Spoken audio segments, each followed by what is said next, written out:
ప్రభువు నామమున మీకందరికీ వందనములండి. Welcome to my channel Nancy Chinna. ఈరోజు మనం క్రిస్మస్ ఎలా వచ్చింది, దూతలు పాటలు పాడడానికి ప్రత్యేకమైన కారణం ఏమైనా ఉందా, అసలు మొదటిగా గొర్రెల కాపరులకే యేసు పుట్టాడన్న వార్త ఎందుకు చెప్పబడింది, మొదలైన విషయాలు తెలుసుకుందాం. యూదుల యొక్క ఆచారాల గురించి ఈ వీడియోలో మనం తెలుసుకుందాం. Welcome to my channel. చివరి వరకు చూడండి, అప్పుడే విషయం మీకు పూర్తిగా అర్థమవుతుంది. రండి వీడియోలోకి వెళ్ళిపోదాం. క్రిస్మస్ అనగా యేసు ప్రభువు శరీరధారిగా ఈ లోకంలో జన్మించడమే క్రిస్మస్ పండుగగా మనం జరుపుకుంటున్నాం. ప్రపంచంలోని అనేక దేశాలు ఆయా సందర్భాలలో ఆయా సమయాలలో జరుపుకోవడం మనం చూస్తాం. బైబిల్లో యేసు ప్రభువు చలికాలంలో అంటే శీతాకాలంలో పుట్టినట్లుగా మనం చూడగలం. కనుక చలికాలంలోనే ఈ క్రిస్మస్ డిసెంబర్ ఆ టైంలోనే ఎక్కువ, పర్టికులర్ డేట్ అని ఏమి కాదు, కానీ ఎవరికి వీలైన సమయాల్లో వారు జరుపుకోవడం మనం చూస్తాం.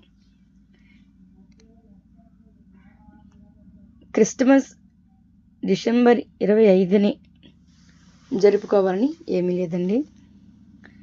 చాలామంది అదే రోజు జరుపుకుంటారు, కొంతమంది వేరే వేరే రోజుల్లో జరుపుకుంటారు. కానీ ఈ చలికాలంలో ఎక్కువ ఒక నెలకు 15 రోజులు అలా జరుపుకుంటూ ఉంటారు.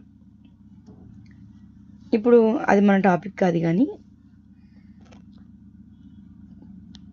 క్రిస్మస్ ఎలా వచ్చిందంటే, పరలోకవాసి అయిన దేవుడు భూమి మీదకి రావాల్సి వచ్చింది. ఎందుకంటే మానవులు పాపం చేసి దేవునితో సమాధానాన్ని కోల్పోయారు, సహవాసాన్ని కోల్పోయారు. కనుక తిరిగి దేవునితో సహవాసం చేయడానికి, దేవునితో సమాధాన పడడానికి ఒక బలి అవసరమై ఉన్నది.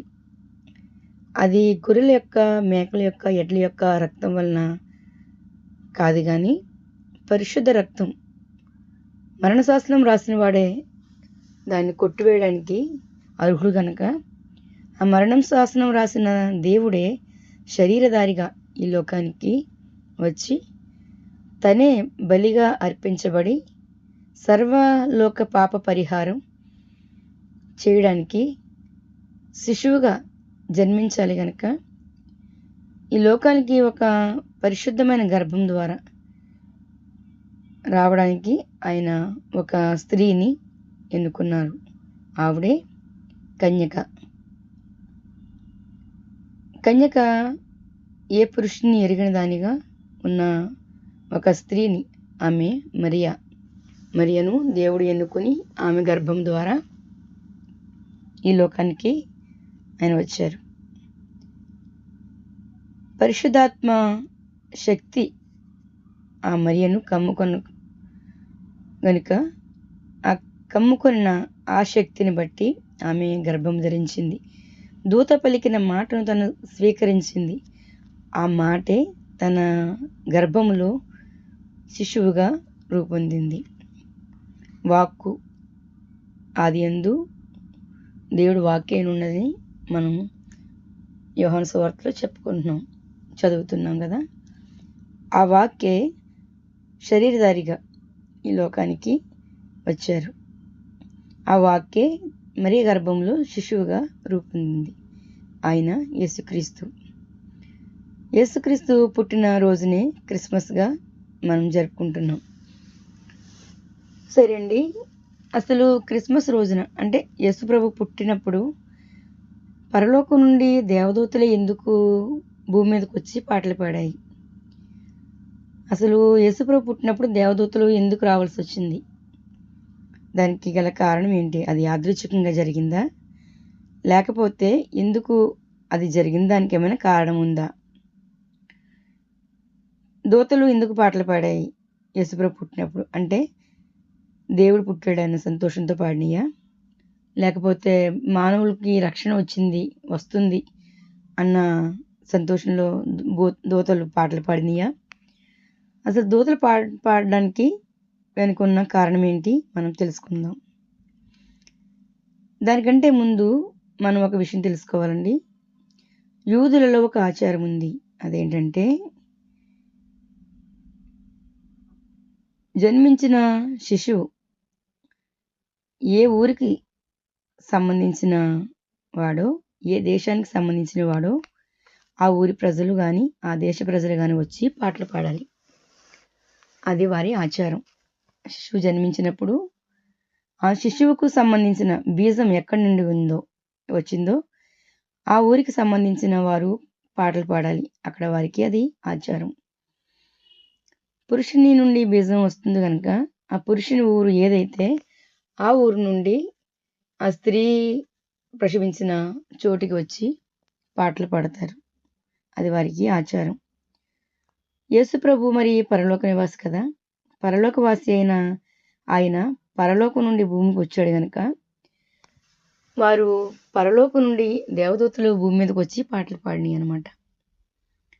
ఆయన పరలోక నివాసి, పరలోక బీజం ఆయన కనుక పరలోకం నుండే అంటే తను ఎక్కడి నుండి వచ్చారో ఆ ఊరు నుండి వచ్చి పాటలు పాడాలి కనుక దేవదూతలు అక్కడి నుండి వచ్చి పాటలు పాడి అది వారి ఆచారం ప్రకారంగా ఇది జరిగిందనమాట.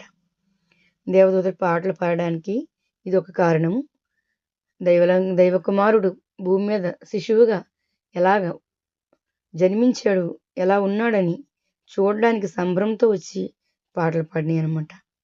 ఎందుకంటే భూమి ఆకాశం సహితం పట్టజాలని తేజోమయుడైన దేవుడు శిశువుగా ఎలాగ జన్మించాడు, శిశువుగా ఎలాగ ఉన్నాడని వారు చూడడానికి వచ్చి పాటలు పాడి సంతోషంతో ఆయన స్తుతించినట్లుగా మనం చూడగలం. ఇది దేవదూతలు పాడడానికి ఒక కారణం. అసలు గొర్రెల కాపరులకే ఈ విషయం ఎందుకు ముందుగా చెప్పబడింది? ఇది రెండో విషయం కదా మనం నేర్చుకోవాల్సింది. గొర్రెల కాపరులకే ఎందుకు ముందుగా చెప్పబడింది? ఆ దేశంలో ఎందరో రాజులు, అధికారులు, గొప్పవారు, సామంతులు, భక్తులు ఎందరో ఉన్నప్పటికీ, నీతిమంతులు ఉన్నప్పటికీ కేవలం ఎన్నిక లేని గొర్రెల కాపరులకే ఎందుకు ఈ విషయం చెప్పబడింది? ఎందుకంటే వారు మందను సిద్ధం చేసే గొర్రెల కాపరులు. వారు కూడా యూదులు. మనము క్రిస్మస్ సందేశాల్లో విన్నట్టు వారు గొల్లలు, వేరే గొర్రెలు మేపుకునేవారు కాదండి. వారు యూదులు. యూదుల్లో ఒక తెగ బలి కోసం గొర్రెలను వారు సిద్ధం చేస్తారు, తయారు చేస్తారు, వారు పెంచుతారు, మేపుతారు. బలి కోసం సిద్ధపడే గొర్రెలు మచ్చలు, పొడలు, అంగవైకల్యములు, వ్యాధులు ఏమీ లేని నిష్కళంకంగా, నిర్దోషంగా అవి బలంగా ఉన్న గొర్రెలు కావాలి. ఏ విధమైన లోటుపాట్లు లేని గొర్రెలు కావాలి. కాబట్టి వారు అలాంటి గొర్రెలను ఎన్నిక చేసి వారు బలి కోసం సిద్ధపరుస్తారు, మేపుతారు. యేసు ప్రభువే సర్వలోకానికి పాప పరిహారార్థం బలిగొర్రెగా ఈ లోకానికి వచ్చాడనే వార్త వారికి చెప్పడానికే ముందుగా వారికి ఈ వార్త చెప్పబడింది. ఇక బలిగొర్రెలను సిద్ధం చేయవలసిన అవసరం వారికి లేదన్నట్టుగా లోకపాపములను మోసుకొని పోయే దేవుని గొర్రె పిల్లగా యేసు ప్రభువు ఈ లోకంలో దావీదు పట్టణంలో జన్మించాడని వారికి చెప్పబడింది. వారికి ముందుగా చెప్పబడడానికి కారణం ఏంటంటే ఆయనే ఒక బలి పశువుగా, ఒక బలి గొర్రెగా ఈ లోకానికి పంపబడ్డాడని వారికి తెలియజేయడం కోసమే ఎన్నిక లేని ఆ గొర్రెల కాపరులకు ఈ వార్త తెలుపబడింది. వారి ఎండనక, వాననక, పగలనక, రాత్రనక, మంచులో తడిచి ఎంతో కష్టపడి ఆ బలి గొర్రెలను సిద్ధం చేస్తుంటారు. ఇక వారికి ఆ ప్రయాస అక్కర్లేదని వారికి ఒక సంతోషకరమైన వార్త, మీ కొరకు దేవుడే బలి పశువుగా పుట్టాడు అని వారికి తెలుపబడింది. ఈ కారణాలు మనం బైబిల్ని బట్టి నేర్చుకోవచ్చండి. మీరు బైబిల్ చదువుతూ ఉండండి. దేవుని కృప మీకు ఎల్లప్పుడూ తోడుగా ఉంటుంది. ఈ సంతోష సమయాలలో క్రిస్మస్ ఆనందంలో మనం పండగను ఆచారంగా కాకుండా ఆత్మీయంగా జరుపుకోవడానికి, అసలు క్రిస్మస్ పండగ జరుపుకోవడానికి మనం ఎలాగ సిద్ధపడాలో, అది ఆత్మీయంగా ఎలా సిద్ధపడాలో మనం అందరము కూడా అలా సిద్ధపడదామండి. కేవలం ఆచారంగా చేస్తే దీనివల్ల ఫలితం లేదు, కానీ పరలోకం నుండి భూలోకానికి నా పాపాల కొరకు యేసు వచ్చాడని మనం విశ్వసిస్తూ, నమ్మి, ఆయన్ని వెంబడిస్తూ, పరవశిస్తూ ఈ పండుగంతా జరుపుకుందామండి. ప్రభువు మనందరినీ కాచి కాపాడునుగాక. ఇంతవరకు విన్నారు కదా. ఏమైనా తప్పులుంటే క్షమించండి. మీ సలహాలు, సూచనలు కామెంట్ రూపంలో తెలియచేయండి. ఏమైనా తప్పులుంటే నేను సరిచేసుకుంటాను. Thank you. మీ సహోదరి నాన్సీ చిన్న. God bless you all. Thank you.